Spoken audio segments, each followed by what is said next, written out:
যে আমরা জানি যে এই প্রশাসন এখন পর্যন্ত ফ্যাসিবাদ মুক্ত হতে পারেনি, এবং এটা ফ্যাসিবাদ মুক্ত হতে না পারার অন্যতম প্রধান কারণ হচ্ছে এত ডিপ রুটেড চলে গিয়েছিল আপনার এদের ফ্যাসিবাদ। অন্তর্বর্তীকালীন সরকার চাইলেও সব সংস্কার সম্পন্ন করতে পারবে না জানিয়ে ফখরুল বলেন, নির্বাচন কেন্দ্রিক সংস্কারে সবচেয়ে বেশি গুরুত্ব দিতে হবে সরকারকে।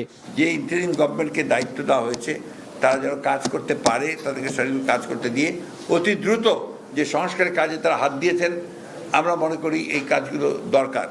এই কাজগুলোকে খুব দ্রুত শেষ করে একটা নির্বাচনের দিকে যাওয়া, যে নির্বাচনটা একটা নিরপেক্ষ সরকারের অধীনে নির্বাচন হবে এবং আপনার একটা অবাধ সুষ্ঠু জনগণ ভোট দিয়ে তাদের প্রতিনিধি নির্বাচন করবে, তারপরেই আপনার বাকি কাজগুলো করা সম্ভব।